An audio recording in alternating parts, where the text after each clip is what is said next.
Gen Z mental health issues need to be addressed. Prepare the child for the road, not the road for the child. The American Religious Town Hall meeting is now in session.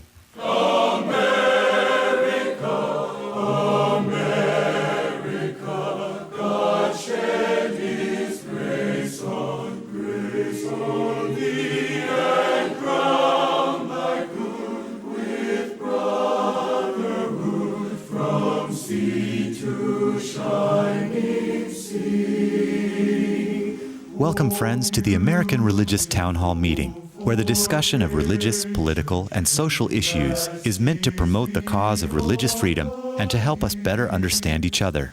And now, here's your host and moderator, Pastor Jerry Lutz. Thank you so much for joining us for today's program. I'm looking forward to this discussion. You've had some opening remarks, but we need to have our panelists introduce themselves by telling us who they are and a little bit about what they do. Let's start with the gentleman to my right. Hi, I'm Carl Trovall. I'm the Richard J. Dinda Professor of Lutheran Identity and Mission at Concordia University in Austin, Texas. I'm James Winegardner, and I'm serving a congregation of Seventh-day Adventist people in Keene, Texas. My name is Bishop Michael Olson, and I am the Bishop of the Roman Catholic Diocese of Fort Worth, Texas. I'm Dan Levin. I serve as Senior Rabbi at Temple Bethel in Boca Raton, Florida. And my name is Mel Robeck. I'm an ordained minister with the Assemblies of God, and I serve my church as Senior Professor of Church History and Ecumenics and Special Assistant to the President for Ecumenical Relations at Fuller Theological Seminary in Pasadena, California.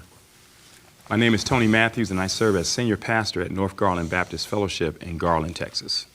Well, thank you everyone for being here for today's program. Now that you've met everyone, we're ready to begin the program. Gen Z includes children born between 1996 and 2010, and evidence suggests this generation is experiencing a substantial growth in mental health challenges. For example, a study in the Journal of the American Academy of Pediatrics suggests a 37% increase in the number of teens experiencing a major depressive episode since 2012. The American Psychological Association's most recent annual report on stress reported that only 45% of those in Gen Z reported excellent or very good mental health, a lower percentage than any other generation. Increasing attempted suicides and successful suicides for this age group adds to the concerns. A range of reasons are given for these challenges. Contemporary social issues such as gun violence and family instability are identified as stressors. However, most focus in reports has been on two factors. One is the lack of socialization due to the increasing use of technology and social media, which decreases the personal level of human interaction. The other reason is explored in such books as Coddling the American Mind. Here, author Jonathan Haidt posits that one of the causes for this increase in emotional fragility is the lack of resilience in young people of this generation. This he puts down to home and public environments where children have been kept too safe. For example, they have little experience with risks in the playground, or resolving disagreements, or dealing with uncomfortable conversations. As a result, they have few coping mechanisms, and when faced with challenges, respond with anxiety, anger, or depression. Today, the panel is asked to consider at least these three questions. First, how seriously should we take the reports that identify these increasing mental health challenges? Second question, what reasons for these challenges are most convincing to you? And then finally, is there anything we can do in our faith communities to respond to these challenges? That is our subject for today. Let's go back to those who helped to begin the program by making the opening statements. Let's go back to Dr. Matthews. Welcome to the program. Glad you're here. Tell us more of your thoughts on this important subject. Good being here. This is a topic I believe personally that we should take extremely seriously. And I want to start by saying that when I was growing up as a kid in the African American community, and I'm not speaking for all African Americans, but I know in a pretty good segment of my community, when we were growing up, the mental health issues were such a taboo topic. We wouldn't talk about it. In fact, to my shame, I will say, we would joke and laugh and use the term crazy, bugged out, and without even understanding that mental health issues are extremely real. And when I became a Christian, I also, to my shame, would say and think that, well, if a person is really spiritual and praying and reading the Word of God, he or she will not have any mental health issues, that God will heal. And we certainly believe God is a healer, but at the same time, in addition to the spiritual, you have to have help and assistance, I believe.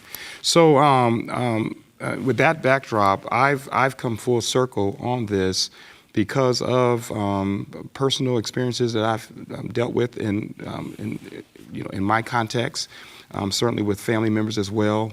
George Barna has done some very good research. They partnered with World Vision, and they surveyed 15,000 plus Gen X and the ages of 18 to 35 years old in 25 different countries. Some of the title of his articles, Peace for an Anxiety-Ridden Generation. Only 1/3 of young adults feels cared for by others. Most U.S. teens see anxiety and depression as a major problem among their peers. Fascinating articles. I just came from, last week I attended the Southern Baptist of Texas Convention State annual meeting, and I went to a breakout session titled How to Keep or How to Help Those with Mental Health Needs. And I wasn't surprised. It just confirmed that many people are dealing with mental health issues, and we really need to assist them. 1 out of 4 Christians experience mental health issues. I got that from this research.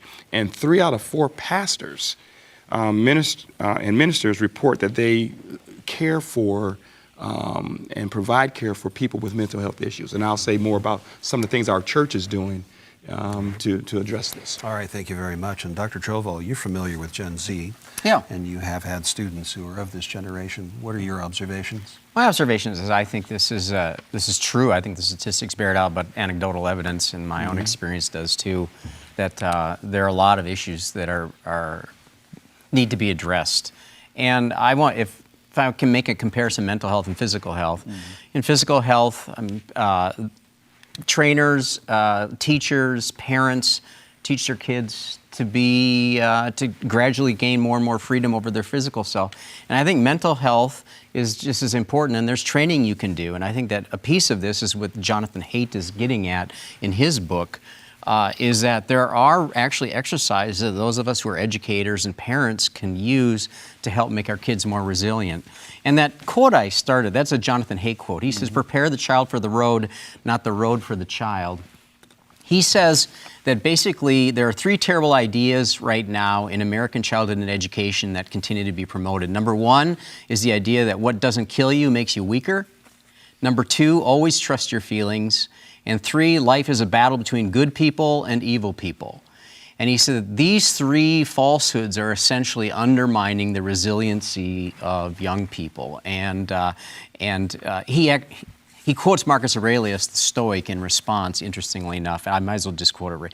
To feel affection for people, even when they make mistakes, is uniquely human. You can do it if you simply recognize that they are human too, and that they act out of ignorance against their will, and that you'll both be dead before long. Wow.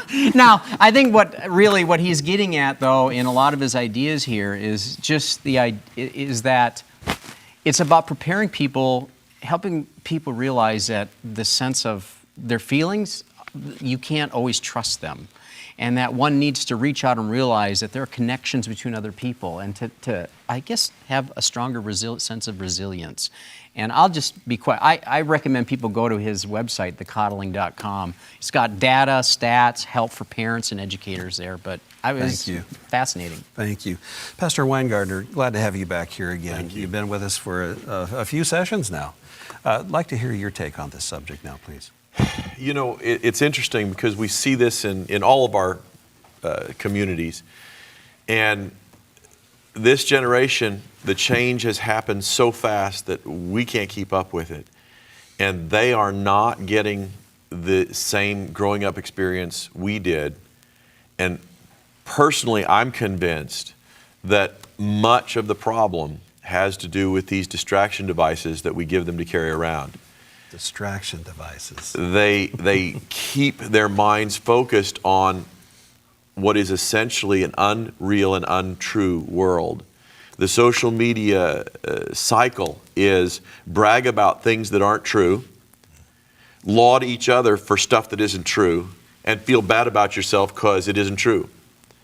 And all of this feeds a certain, as you call, fragility that helps these young people to really not have contact with real world. And the third question that you ask, is there anything we can do in our faith communities? And I would say yes.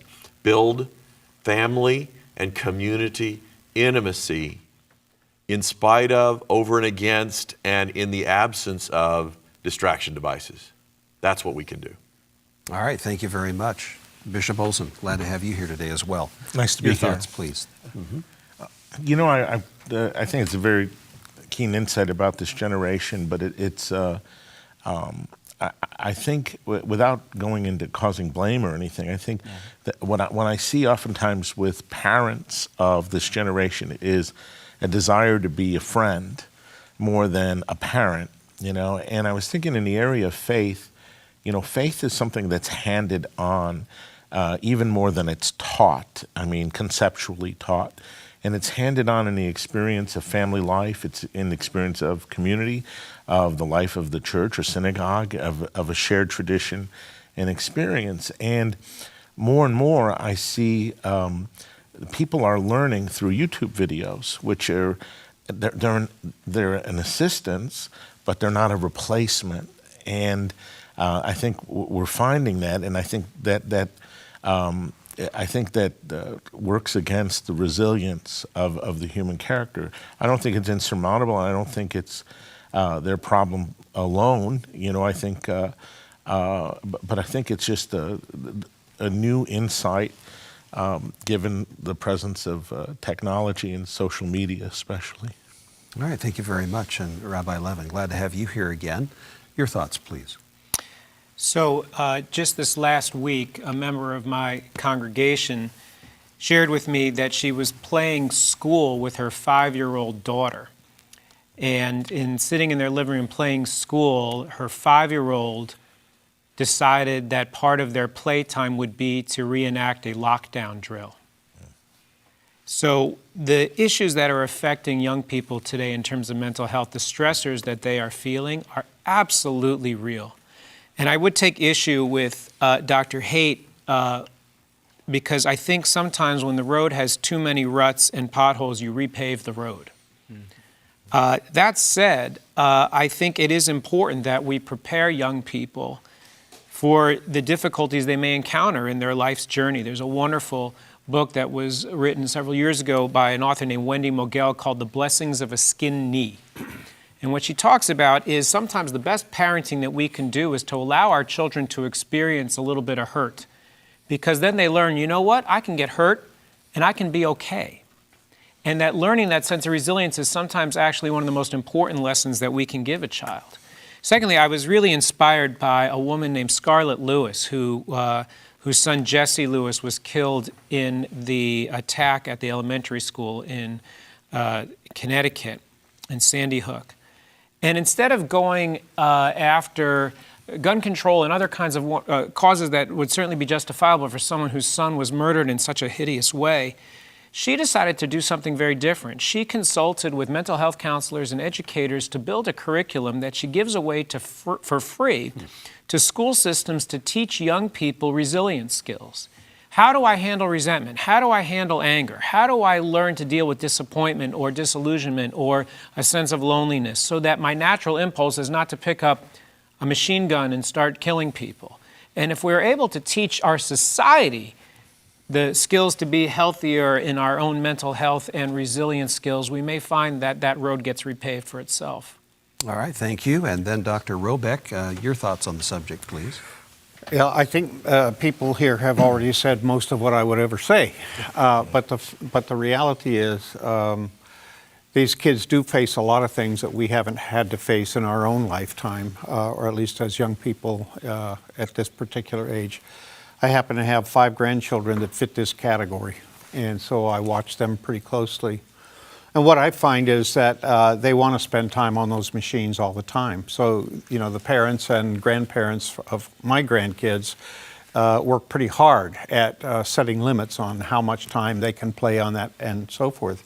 I think the thing that troubles me most about those things are not so much the messages that go between kids as the violence in the games.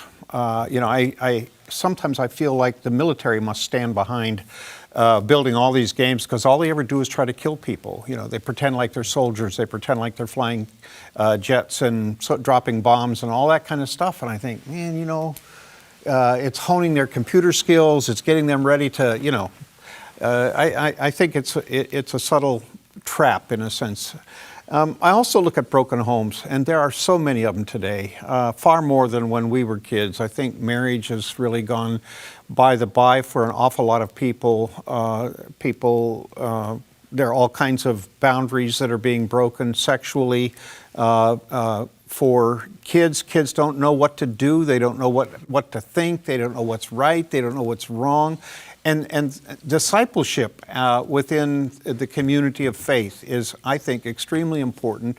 And I don't think it occurs very well in very many places, to be quite honest with you. I think all of our churches, I don't know about the synagogue, but I do know in a lot of our churches we have fallen down on the discipleship side of things. We don't train people within families, and we don't train people well.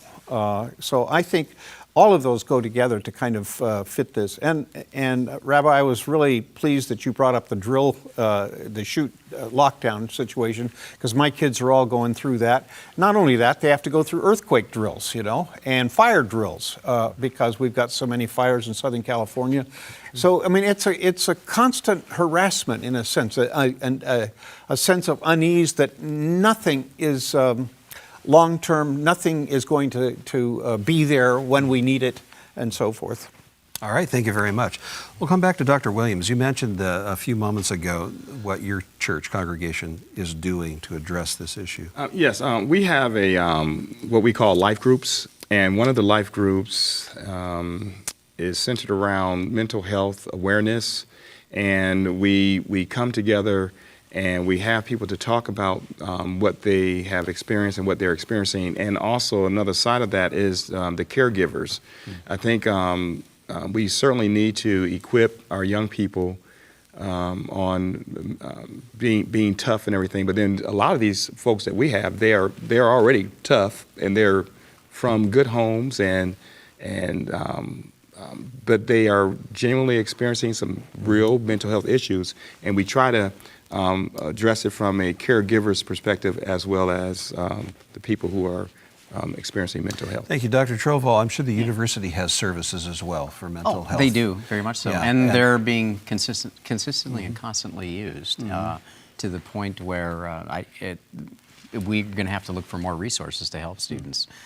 It's interesting, even in the classroom. I think that it behooves in, I suppose, faith community, but even at the university, profs have to work harder at creating safe places, because one of the things I've heard discussed is that there just isn't as much open discussion, because the students are afraid of hurting the other people's feelings in the classroom if they disagree strongly with something, and so they keep quiet. And you try and encourage people to speak, but you know, they aren't going to speak until they know they're in a safe place and what the rules are about conversing with one another. But I think this is also one of the issues, is this hypersensitivity, and I understand they don't want to hurt people, but the flip side is that your ideas are important. We need to get them out into the world, because these could save the world. And Bishop Olson, the Catholic Church has moved to address this issue as well. In your particular context, what is it that you're seeing that your congregations are doing? I think it hinders the way, especially in education, schools. I think in family formation, which there's been an ongoing shift right now for catechetical formation for the whole family, and not just simply the students, like it's in a classroom alone, but rather students and parents, or children and parents go at the same time. Some of the classes are taught with both groups present.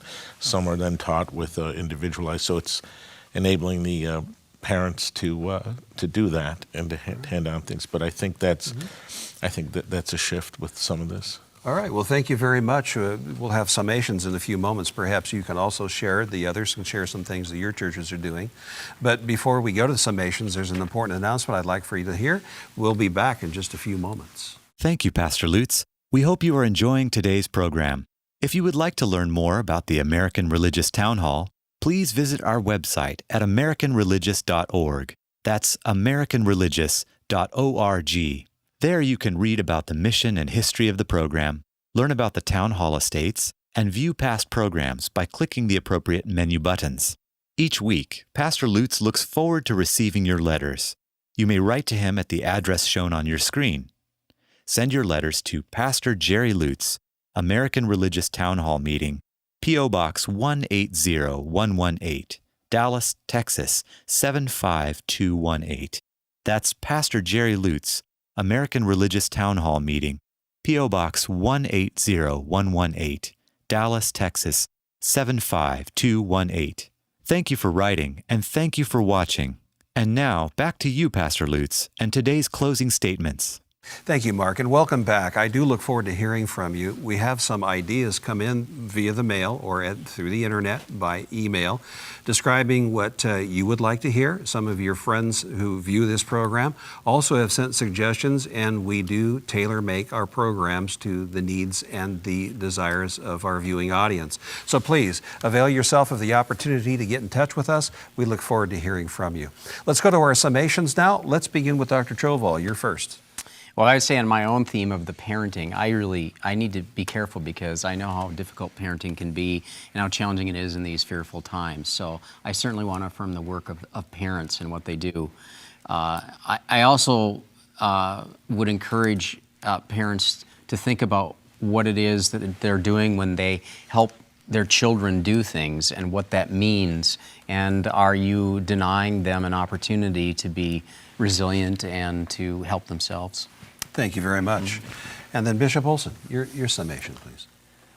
I think that vulnerability is something that we really need to think about as part of being human, and that there's no real courage without vulnerability, and without courage, there's also no hope.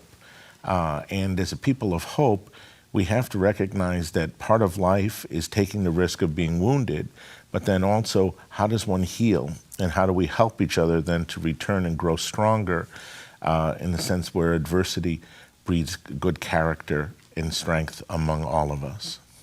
Thank you. Now, Dr. Robeck, your summation, please. Yeah, my father was a pastor, and for many years he pastored in Las Vegas, Nevada, which is not always the easiest place to pastor. You have two cities. You have normal people and you have gamblers.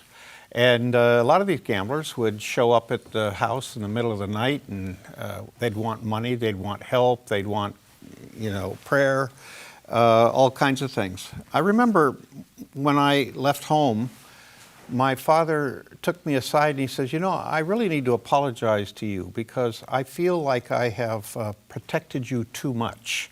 You haven't seen the worst of the worst, and you haven't, you haven't experienced some of the things that I think it's important for adults to understand and so forth. I've never forgotten that. It was an important point for me.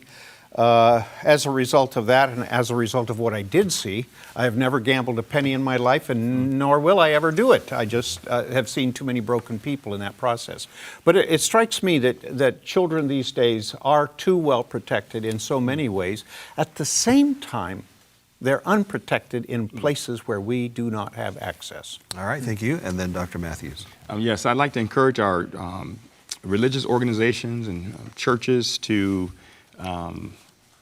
create spaces in the church and places where people can come and pray and talk about what they're going through, and know that biblically, Elijah, Moses, Job, there's a plethora of people in the Bible who experience depression, anxiety, and there's hope. There's always hope, and life is worth living to the fullest. Thank you, Rabbi Levin. So I appreciate your emphasis on reducing the stigma around mental health. It's really, really important. Cultivating sensitivity is really important, but I think we also learned that if you don't have calluses, it'll be very hard to go to work for sometimes. And to figure out the balance between sensitivity and that sense of strength is really important. I think one of the things that's really important is that faith communities have the ability to be the remedy for a lot that creates mental illness. When people suffer mental illness, they suffer from despair, emptiness, loneliness, resentment, anger, and faith communities heal that by providing hope and meaning and connection and love. And if we can use the resources of our faith communities, we can heal a lot of the mental illness that plagues our communities as well. Thank you. Now, Pastor Winegardner. This generation faces a perfect storm of instability, insecurity, distraction, both of their own attentions and the parents. And the family unit being somewhat lost and disintegrated, all those together have created an unprecedented uncertainty that's causing, I think, this situation. And we need to help the young people and their families, as the bishop said, to reinstitute that security. Thank you. And thank you to every one of you. This has been a very insightful and hopefully helpful program. If you are looking for help or you know someone who could use a little counsel or help, I'm sure if you went to your pastor, your priest, your rabbi, to whomever you turn to for this kind of care, that you'll seek them out and find the help that you need and that you're looking for. And I do want to thank each of you for saying a little bit about what your churches are doing, what your places of worship have put into place to help in this very important matter. Well, the charter of the American Religious Town Hall provides that Roman Catholics, Protestants, Jews, educators, and others may appear on this program and can declare their beliefs without hesitancy.